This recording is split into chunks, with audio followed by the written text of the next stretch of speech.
I'm Ariana Grande. Hi, I'm Cynthia Erivo. And you're listening to the Broadway Podcast Network. Visit bpm.fm to discover more.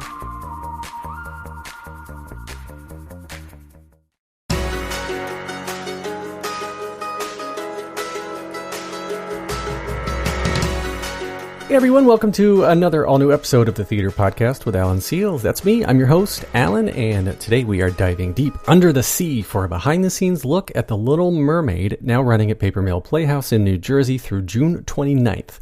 But this is not your average retelling of the animated classic. Director and choreographer Joanne Hunter has reimagined the show with emotional depth and stunning movement and kind of a fresh perspective on the beloved characters that we all probably grew up with, while staying true to the magic of the original, of course.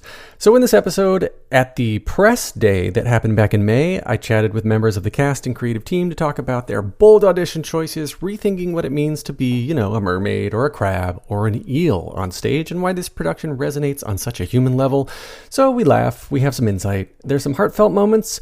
So don't miss your chance to see this magical show before it closes. Get your tickets now at papermill.org. And as always, don't forget to follow me on social media and head to Patreon or Spotify to watch the full video versions of this episode. So now everyone, please enjoy this episode with the cast and creatives from Paper Mill Playhouse's The Little Mermaid. Here you go. 1, 2, 3.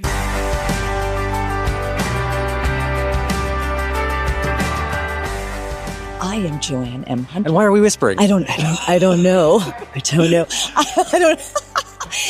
Okay. My name is Joanne Hunter, and I am the director and choreographer of The Little Mermaid at Paper Mill Playhouse. And how did you get connected to this? Because I heard you say in the performance we just saw that you didn't really know anything about the stage show before, other than the movie, right? I did not. Of course, I know Little Mermaid because of the movie, right? And it's like it's ingrained somewhere in the back of your head. So I knew, songs, the iconic songs and that, but I honestly did not know really the essence of the story. I kind of know the story just because everyone's heard of it. And so when Mark approached me, said, would you be interested in directing and choreographing this? I was like, and not that I wasn't interested, but I thought, I don't know this piece really. So I thought, let me read it because I just like, is it, this is terrible to say, but is it just fluff? Not that there's anything wrong with fluff, because sometimes you want to have a good time, but it actually has so much more depth. And digging into the script with these actors and figuring out, it's easy to get drawn into what the old school fairy tale was. Yeah. And when it's written, it's a product of its times, which was beautiful.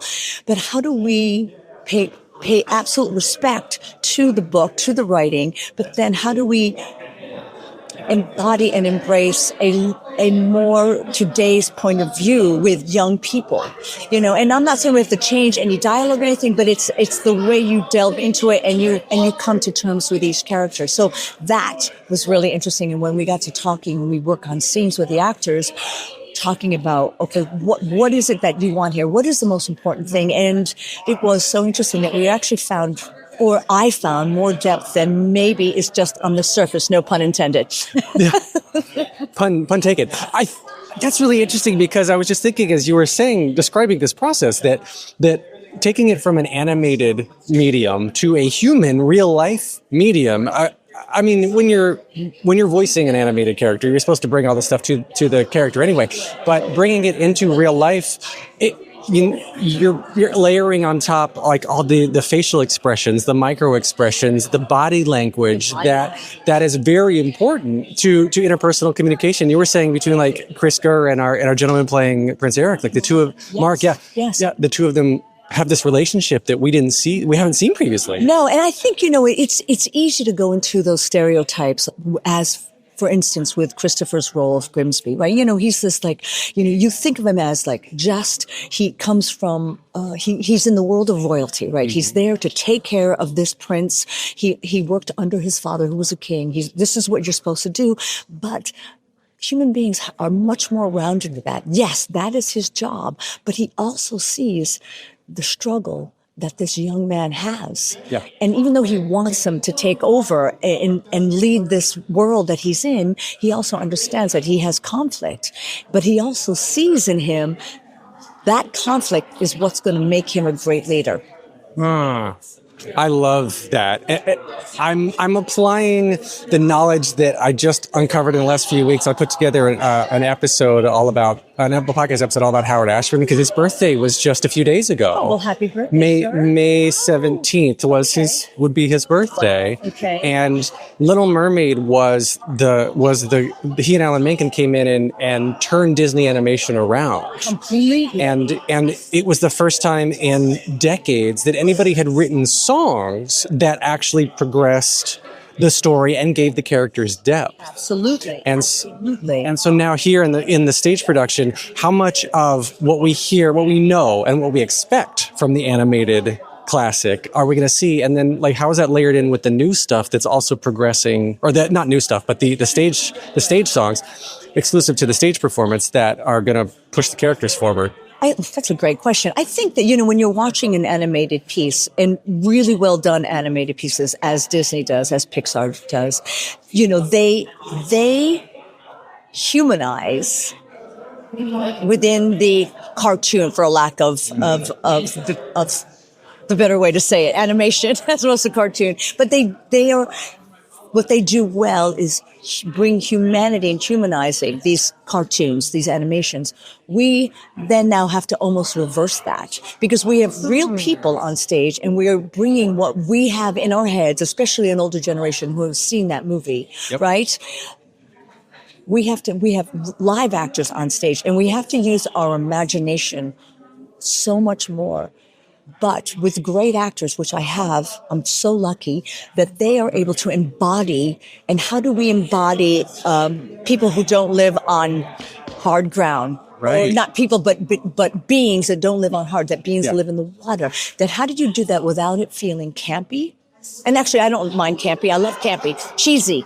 Yeah. How do you do that without making it feel and look cheesy? So it's about finding actors who are so comfortable in their beings, in their bodies, and can figure out, I would say to them, when you're in water, you always have a natural resistance because that's what water does. So how do you do that physically? Interesting. How do you do that physically? Yeah. But then also, so that's what we have to do. We have to find we have to come in from the other way. But then because you have real actors, you already have the humanity. You already have that well-rounded being. Now, how do you make the audience go, okay, they're not really humans. They're actually other beings living in another place on this earth. You have experience choreographing Cats, right? I know, but I did Cats. I did Cats. Yes, I was on the national tour. Yeah. So so I'm equating this kind of like, I'm hoping that you came in, you're like, all right, we are all going to be fish for this rehearsal. Because I've heard so many stories about when you come in to do Cats, you have to, part of the audition is just like. It was like 2 days of being Cat. I did not do that. I will be honest. And here's the thing. I could have been, but the thing, the tricky thing is because cats live on the earth, on the ground, solid ground. We can't imitate fish because we're not in a bowl. We're not in water. Yeah. That's the thing. We have to make the audience believe that our stage is a huge, giant aquarium or an ocean. So it's slightly different, and for me, it's just about in movement. And because when you hire really good people you give them the note and then they can take it and then embody it even more and start to play with it. And that's what you have to do. And then my job is to help edit and guide them. Once they find their way, it's just like, yes, and finding your way. But it is tricky because they don't live on solid ground. It's very different than imitating a cat, because a cat at least breathes the air we breathe. Mm-hmm. Where if you're in an aquarium, you don't breathe the way we breathe. Right. It's a whole different, your point of view is always up. If like for Ariel, her point of view is always looking up and she barely sees enough sun. She gets that shimmer, but the lower she goes, the darker it gets. When we're humans, it gets dark at night and then it gets light during the day. Right. Where in the water, sometimes, depending how deep you are, it's dark all the time. Yeah. That's a very, very interesting comparison. And as a director slash choreographer, or no, not slash, and director, director and choreographer, when you're doing your blocking, when you're setting up the scenes, are you giving them work, like thinking in your mind, like doing the choreography, like as they move around to that point? I think about, yeah, absolutely. And also, even if we're not in water, just scenically, I think good transitions can make, or bad transitions break a show. Yep. So, I'm not one that I'm not a blackout gal, and not that sometimes they're appropriate, but this world, the worlds have to collide, and they have to intersect, and then one has to be more forward than the other. So absolutely. But even moving, even if they weren't in water, it's a constant world of movement. The only difference is it's not just moving bodies around, what's moving bodies around that have to embody or imitate a being that is always has resistance of water. There's currents. Yes, because as I walk by you, yes, exactly. I'm going to leave a ripple when I swim by. That's right. That's exactly right. I love that. Okay, so then final question, just a fun one. We have Little Mermaid, Beauty and the Beast, Lion King, Aladdin, all these Disney classics who have become amazing stage productions. What's a Disney classic or current, any Disney or Pixar? We'll go full suite.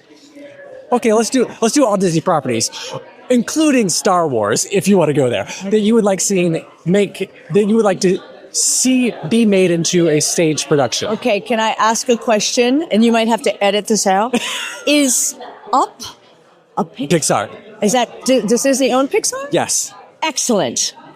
That is one of my all-time, and I love them all. I mean, I love Beauty and the Beast when it came out. I thought Lion King was remarkable, but there's something about Up, because here's the thing with Beauty and the Beast, you had inanimate objects and humans, right? With Lion King, you have animals, but Up with humans, right?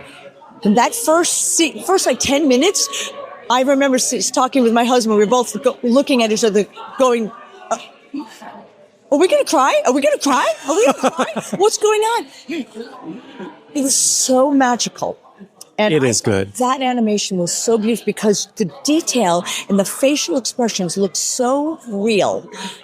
And that story is just that's about perseverance and love and holding on to love and living, right? I mean, in a world where we always know that life and death is part of living, and I love that. I'm going with that. I'm going to amend my question to only say non-current musical Pixar films. Okay. So you give me that. All right. Thank you. I was like this. Yeah. Well, congratulations. I cannot wait to see this. Thank you so much. It's going to be so good. You too. Thank you. Hello, I am Aubrey Madelon, and I am playing Flounder. Flounder. Yeah, I'm Hillary Fisher, and I'm playing Ariel. The Ariel. So what is your personal experience for both of you on growing up? Did you grow up with the animated film? I don't presume to have any age. I'm not going to age either of you. So you may be older than me, younger than me. I grew up, I went through, I was a little one when this came out. Anyway, I've aged myself. But anyway, what was your first experience with the movie, and how did you get connected with this? Yeah, I don't have a specific memory, but I grew up watching the movie. It's one of the few movies I really remember watching. I wasn't the biggest Disney kid growing up, but that Little Mermaid and Snow White were the two for me. The Snow White, okay. I loved The Little Mermaid. I don't know how old I was when it came out, but I know I had Little Mermaid sheets, and I was obsessed. And then I was obsessed again when they made a Little Mermaid that looked like me. So it felt like I was a kid again, and I got to revisit that feeling. So, well, then how does it feel for you to see someone who looks like you on a big screen, and now you're bringing this to the stage? How does this feel? I could cry. It's really exciting. It feels super meaningful, and I'm excited for people to see it, and little girls to see a different version of The Little Mermaid again in theater live. So yeah, I'm really grateful.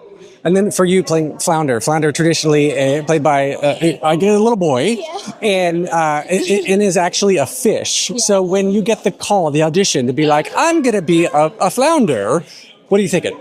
Oh, I was jumping at the opportunity to do this. I've joked to friends. I was I want to play Flounder because She's in Love is a very hard, high song. And it's a bop. And so I was like thrilled to be a part of it and actually like be like, wait, y'all want to actually take a chance on my like silly, goofy idea that like Flounder's a girly? Right. Right. No, it's so fun.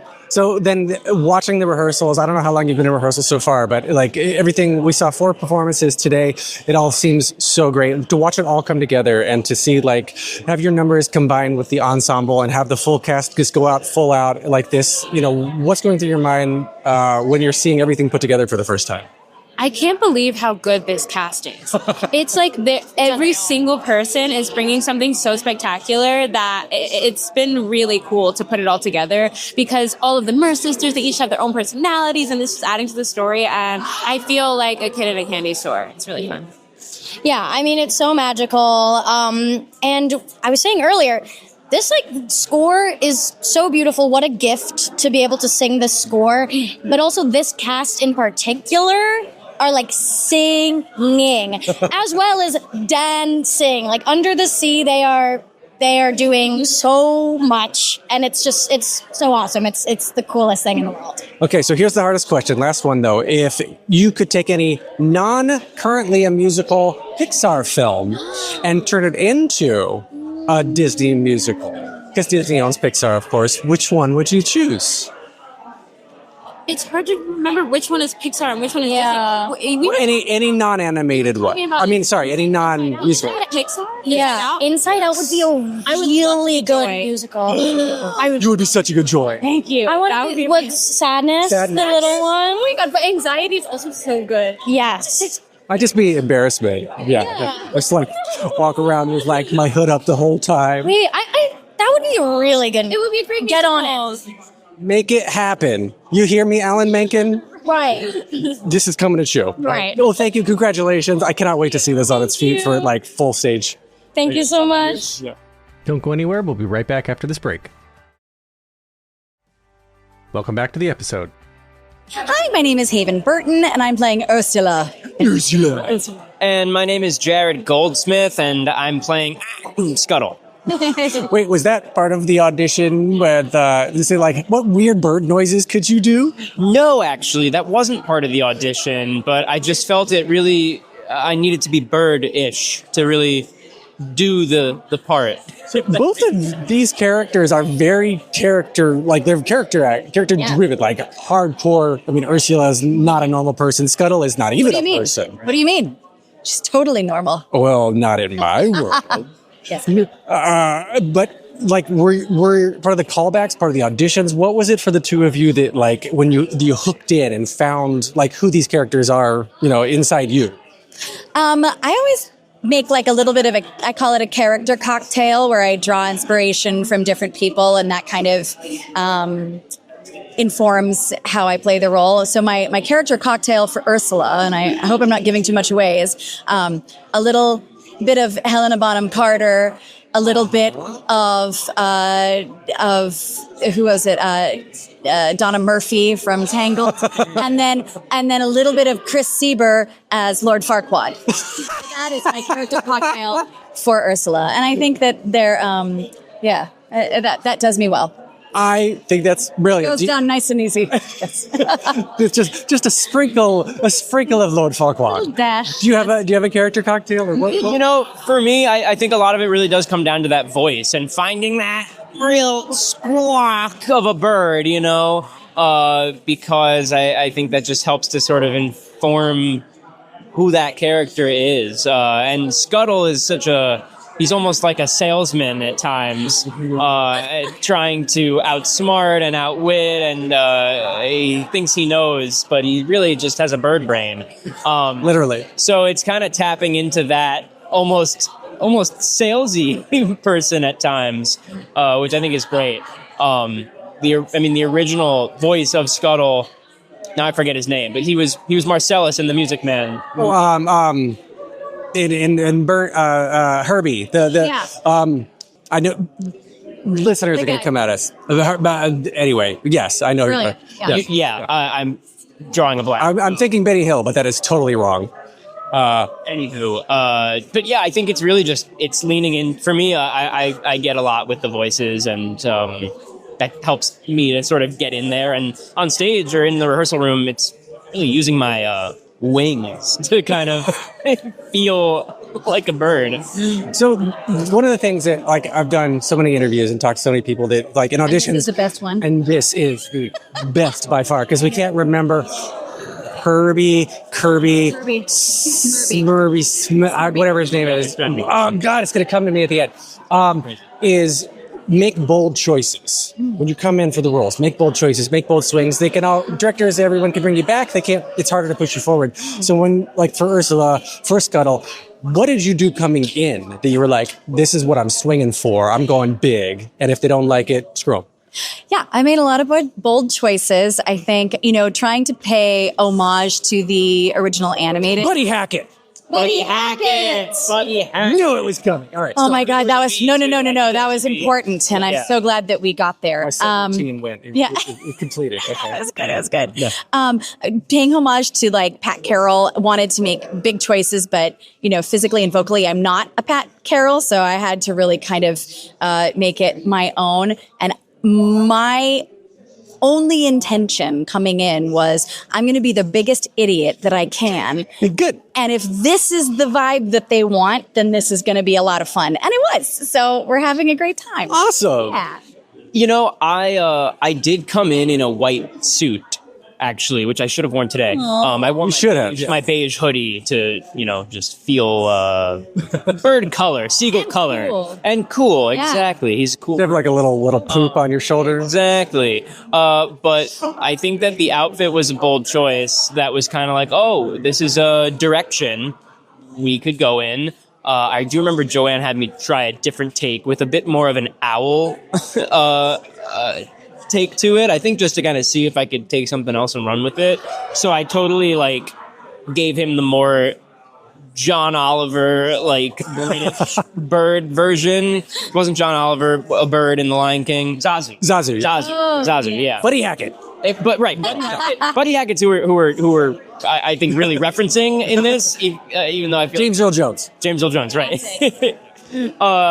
But it's funny because so many times in rehearsal, Joanne would say "shapoopy" regarding the number that I sing, which is Buddy Hackett's number. Anyway, what were we talking about? Auditions, bold choices. Yeah. I think just really having fun with it and letting go of any need of perfection and just kind of having fun. I mean, he's got a can-do seagull attitude, a whole positive. What's something that is only in the stage production, not in the animated musical, that you enjoy most about your characters?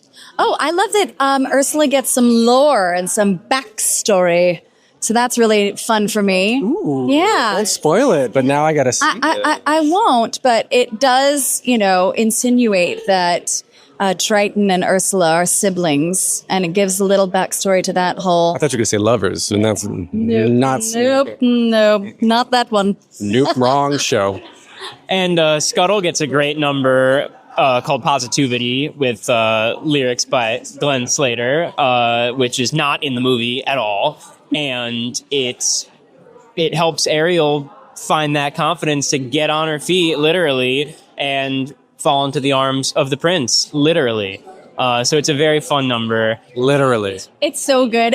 One of my favorite things about his number 2 is that it expands the whole concept of his ridiculous, dictionary vocabulary. Yep. It's really wonderful. Yeah, I think that they really drew from the whole Dinglehopper bit that we do see in the original film and really extended it quite nicely. Oh, I love that. Okay, last question then. Take any non-animated movie that is Disney Pixar owned and turn it into a musical. What would you choose? You're gonna have to. He goes first. Non-animated? Non-musical. Non-already musical.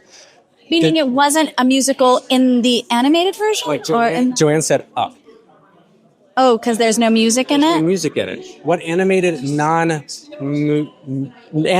non-musical movie would you turn into a Broadway musical? Toy Story. All of them? To combine to a prequel, a post-quel? I don't know. I think that the first was pretty iconic, but for me, my favorite, and listen, I'm sure that I don't think I'll be alone, but I don't think that I'm in the majority. But number 4 was my favorite because I love antique stores. It's And the it feelings. was so All the good. feelings. And it was like, I'm a parent. And so watching Woody's journey with like, you know, growing out of his relationship with I know, I'm going to cry. I think that one would be really beautiful. I think we have kids the same age, 8 and 10, or 2 boys. And I have a 13, 7, and 5-year-old. Oh God, yeah, and they're growing out of the things that I used to like hug. And anyway, what about you? Oh, this is kind of a toughie. Oh, well, The Emperor's New Groove would be great. The Emperor's New Groove would probably translate really well on stage, actually.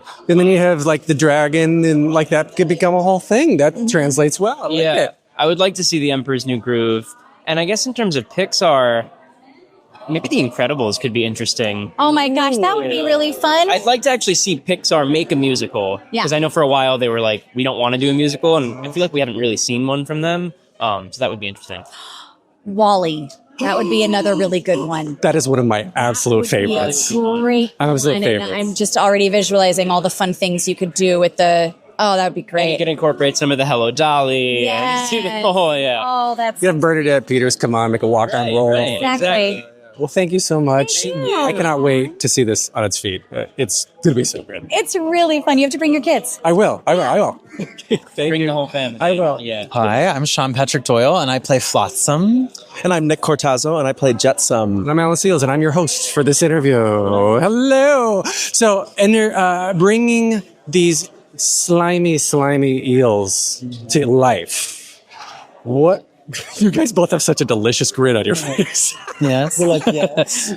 You rang. Physical embodiment. You know. Yes. How do you bring that into, I guess, well, you're showing me how you brought it in, but like when you first get called in, you're like, I'm going to be an eel. What song do you prepare? How do you like, get into the groove of moving into the audition space? Well, I got the audition request from my manager, and I, for some reason, like couldn't go to the audition in person, so I just sent a video. And I was like, oh, thank God, because I can't go in that room and just like slither. I was like, I'm going to send this tape. I'm not going to get called back, like whatever, like my best friend and I can laugh about it. And here we are on press day of that very show, and went in the room. We did it together twice. So it was fun. And honestly, like once I allowed myself to just be kind of quirky and slimy with it, then it was an ease. An eel. Yeah. Oh. Well, you do have the benefit of like there are actual videos of eels, and so yes, my YouTube queue is very deep. Yeah. We don't look at your browser history. Gone deep under the sea here. Yeah. But that was fun. And then, it was just about like kind of you pointing off one another and kind of playing in the room. Joanne is so collaborative. She's such a physical being. Yeah. And I think she really let us run with it. And even being in the room with you at the audition was just like, oh. Yeah. Did you get to audition together? Yeah. We read together a few times. Oh, yeah. Yeah. Yeah. Is that different? I mean, obviously the energy between people is different, but when the two of you were reading together for the first time, was that like something that clicked? It was electric. Yeah. No, it clicked for sure. We each then also read with others, which everyone in the room was so talented. But yeah, there was just something, we were just on the same wavelength, I think, instantly, which has been super fun to explore in rehearsals too. Joanne was like, you two look like you already had a rehearsal going. Sisters. What's something about the two of the characters that is in the stage show only that you enjoy that is not in the animated movie that we know? Yeah. Well, there's a real backstory for Ursula with Daddy's Little Angel, where she talks about murdering her 7 sisters. Casual. It's just a kid's musical. Just Tuesday. But it's quite fun. And the reprise of that is like a glorious piece of music. And so it's cool, like doing some new stuff that wasn't even in the original Broadway production, but was actually revised for the 2013 production at Paper Mill. No kidding. That I saw Sean Patrick as Jetsam in 2014 as a 15-year-old. Yes. So this means a lot to me now standing next to him as a grown adult. At least we played them on TV. I was just a little. And now you're 16 and I'm 15 as well. We don't age. That's Ageless. math. Yeah. Yeah. That's great. And working with people like Chris Gurr and Haven Burton and stuff that like people that we have seen on stage for years and years and years. Does that mean what does that mean to you? Like, does that mean something? Of course it does. Yeah. What does that mean to you to be sharing the stage alongside such talent like this? Yeah. I mean, I grew up on I haven't told Haven this either, so if she listens, she's about to find out. I grew up on her bootlegs of Legally Blonde and Shrek. Yes. Like, I was a kid just like feverishly trying to find them. So now being on stage and playing with her in rehearsals and creating this bond has been super cool. And she is as lovely as you hope she is and makes the perfect, like, fun villain in the show. She's incredible. She finds a great balance of the fun, but also the danger. Yeah. Haven and I did Kinky Boots on Broadway together. Right. With Kyle Taylor Parker, with Chris Gurr, with Michael Milcannon, who's in the ensemble. So it's like, in a way, a kind of Kinky Boots reunion. Very, very different show. I mean, I've witnessed their brilliance and versatility and, like, comic chops, you know, already. And this cast is spectacular, honestly. All right. So then between the Disney Pixar properties, what existing movie that is already not a musical would you like to see turned into a musical? I mean, I'm going to go with Moana. I know it's like kind of recent, but there's just something. It's already got music.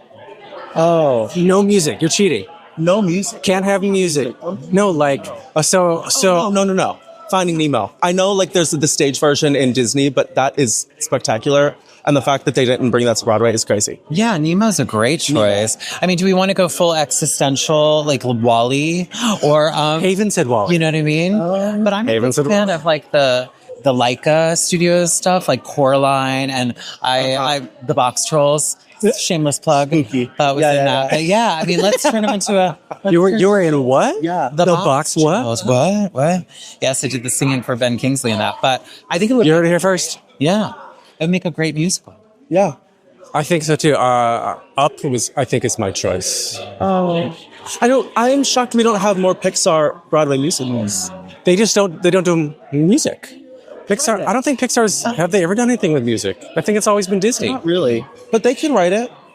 I couldn't, but someone else could. Okay. If SpongeBob can be a musical, right. So can that. Or like, give us a Toy Story. Like, everyone loves, there's 17 movies, so where's the musical? Toy Story 18, like geriatric. It's at the retirement home. They're like, "Where's my Woody?" I'd watch it. I would too. All right, thank you guys. This has been great. I cannot wait to see the show on its feet. Oh my gosh. Thank you. Don't go anywhere. We'll be right back after this break. Welcome back to the episode. I'm Kyle Taylor Parker. Folks call me KTP, and I play Sebastian. KTP? KTP. I need to use it more, and I will. I'm Graham Rowett, and I'm going to look, even though it's audio, but I'm going to do a little bit of both. Graham Rowett, and I play King Triton. And King Triton, you know Sebastian. I'm going to come back to Sebastian. Yeah.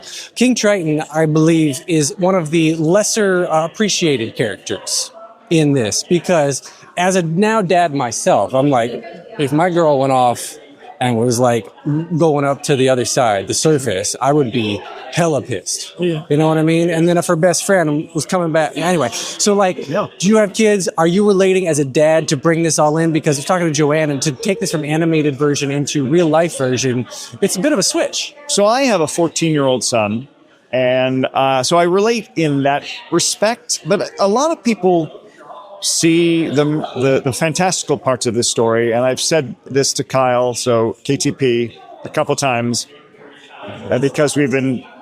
I hate it when it starts feeling like a canned answer, but the truth is, the at the heart of the story, it's about parents and children, and which is what you're saying. It resonates with us. And that's why people come out of the show. They will be coming out of the show feeling kind of emotional, because it's about children trying to find their independence and parents struggling to guide them without restricting them, and also ultimately letting them go. And I still have 5 more years maybe with my son. And every time we sit down around the table and have a meal together, I have a little pang in my gut, thinking, how many more of these will there be? And then he grows fins and swims away. And then the crowd. I know I shouldn't ask you questions, but what are your children age? 2 boys, 10 and a half and almost 9. Okay. They're 20 months apart. They're best frenemies. and yeah, like my younger one especially is very cuddly. And so I'll be like tired, I'll be laid down on the couch and he'll come literally just like throw himself on top of me. And he did this yesterday and I just gave him a big hug because I was like, I don't ever want this to end. Or there will be a time when I do want it to end because he's suffocating me because he weighs 200 pounds. Yeah, well, there'll be a time when he won't be cuddly. He won't want to cuddle. He'll be like, I don't do that anymore. Hopefully not. Hopefully it doesn't come. Yeah, time is fast. Well, KTP, so playing a crab. Yeah. You got the red going on. You got your rehearsal clause. Yeah. Are you gonna have? Is that it? Like, are they gonna take that onto the stage, or are there rehearsal clause and production clause? How many clauses do we have? I mean, these are the hard hitting questions. I think those are the clause. Right. There will be tentacles in the back, and there's a whole situation. And so when you're approaching being a crab, yeah.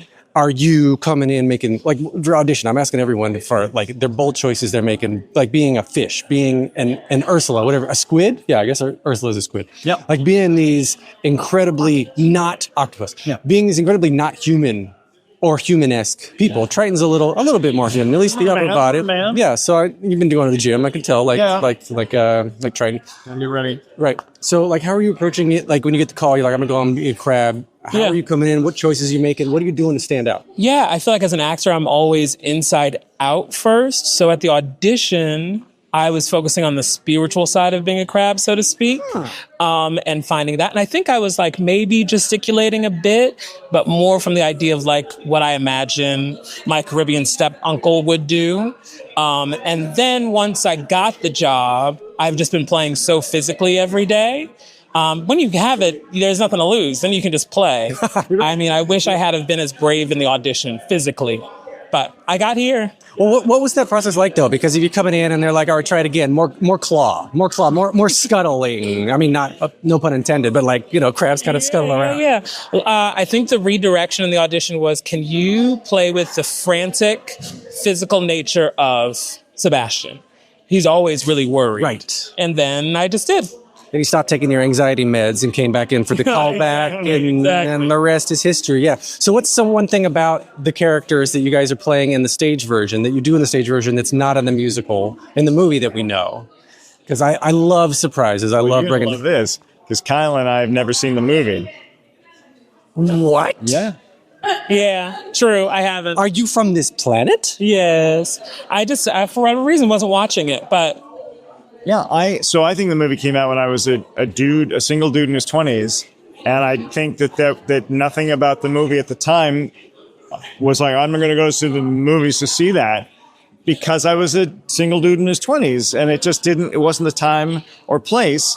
And then I had a 14-year-old boy, and I'm like, why didn't I show him, he's 14 now, but why didn't I show him that when he was younger? And I think it's because, I show him the movies I know and that I want to rewatch. Because when you sit down with a kid, you're going to rewatch it. So I didn't know it. And I would rather queue up another wonderful Disney movie. And it just I never saw it. And then when you get cast, then you definitely don't see it because you don't want to be influenced by the performance in the movie or the animated or the voice actor. And so, yeah, Still haven't seen it. Yeah, you want to find it for yourself once you get it. Yeah, that's fascinating. So then, do you have any plans to watch it after the production's over? Maybe during. Once I'm up, I feel really confident in what I do now. Yeah. So yeah, I don't know. Sometimes when I get to the end of the performance and the run, I'm like, I need a break from all that. But yeah, maybe I'll watch it. My wife will say, "Okay, you got to watch this," because we would have a reference in our group of friends where my wife and they would all start going. Whenever they were jokingly talking about a fantastical dream, and I would start joining them in that, but I never really knew where they were pulling it from. That's how little I knew. Wow, Little Mermaid. Wow. Yes, I knew that part. Yeah, but you know the songs. Yeah. I knew the songs, like Under the Sea and Part of the World, and I know it part of it because South Park made fun of. Yeah, of one of the bigger, longer, not cut. Because I think it's Is it Satan who wants to long to go above onto the? That's right, he did. That is amazing. So, because I went through every single one of the songs from Bigger, Longer, Uncut and figured out which one that they parodied, because Matt Trey Parker, Trey especially, loves musicals. Mm-hmm. So it's been a long time since I've seen that, but maybe I'll show that to my 14-year-old son. He would appreciate that. I don't know if it holds up anymore, but it's still good. Well, okay, last question then. What Pixar or Disney movie that is currently not full of music would you like to see turned into a musical? Soul. I love Soul. Ooh, I want to be in Soul. If that's the thing that's going to be a thing. Yes. Yeah, that's a great pick. Wall-E. I think Wall-E is our front runner, but that's multiple votes for Wall-E. I mean, it's just a favorite. And also, I don't want to say The Invincibles, not The Invincibles, The Incredibles. But the musical score of Incredibles is so perfect, even though it's not to be sung. I don't kind of want to mess with the magic of those horns that were so reminiscent of like a action Bond. Yeah. Thank you, Alan. Take care.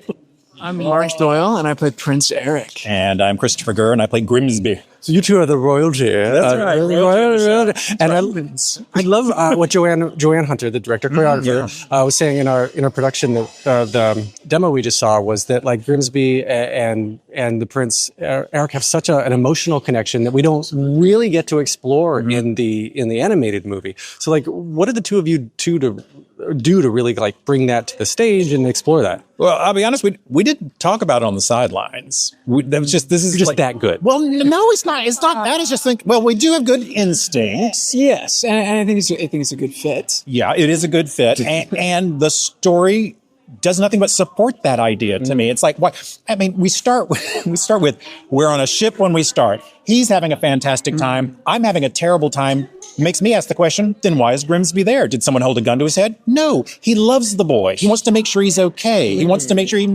So, I mean, from the first scene, it seems to me the play is saying these guys love each other, even though they're not kids, they love each other. And I mean, like, especially in royalty, I guess there's probably the hired help that is actually raising these kids, right? Because the parents are off doing things that are like all over the place. Or are dead because it's a fairy tale. Right? It's a Disney movie. There's That's right. Yeah. Well, what's something that you two get to do in the stage production that doesn't happen in the animated movie? Oh, that's a really good quizzing question. our knowledge. And I should know that because I just watched the animated movie 2 nights ago. I mean, have a full arc? Yeah. Be fully explored as human beings. Let's not diss the animated, because while I don't think the animated movie frames the same idea we were just talking about the actual emotional connection about him, those animators are good. And there are moments, I mean, this idea didn't come out of the ether. There are moments when that animated Grimsby is looking at him like he's the hope of the kingdom, and I'm invested in that idea. As opposed to just being, you're a problem, I'm in charge of you. It doesn't feel like that, even in the animated movie. Right. Mm-hmm. Yeah, I mean, I agree with that. It's very much a loving relationship. And it's also an interesting in terms of like authority, because technically, I'm the prince, I'm in charge, but Grimsby raised me, and it's like, who is? Yeah. Plus, it's a tricky time, as any parent will recognize, because I'm like, well, my expectation is that he's going to be a grown man. So do I treat him like a grown man and let him have his own, autonomy? It's a tricky time for any parent-child relationship. Well, the whole, I think, undercurrent of the whole movie and the story itself is that it's a parent-child relationship on every corner. Yeah, kind of mirrored relationships between, Triton and Ariel. And Ariel and Triton. And even Sebastian and Ariel, in terms of sort of like, well, you're not really my dad, but exactly, guardian. Exactly. Okay, so then the last question, fun one, between the Disney and the Pixar properties, anything that doesn't currently have sung songs in it, what would you like to see be turned into a musical? Oh, wow. Toy Story. Does Toy Story have songs in it? No. Yeah, I mean, it has, Randy Newman did the theme song for it, but it doesn't have songs in it. You girl afraid like me. I think is that Pixar or is that DreamWorks? That's Pixar. Okay, yeah. So we'll put them on the map. I'm going to say Inside Out. That's 2 for Inside Out. I think Inside Out would make a really good music. Sure. We've got Up, Inside Out. Haven's first 7 minutes. Yeah, you can make a score out of that. Yeah, absolutely. Well, thank you guys. This has been incredible. Great. I cannot wait to see Appreciate the it. show. Take care. Take a deep breath, make the world a little colorful.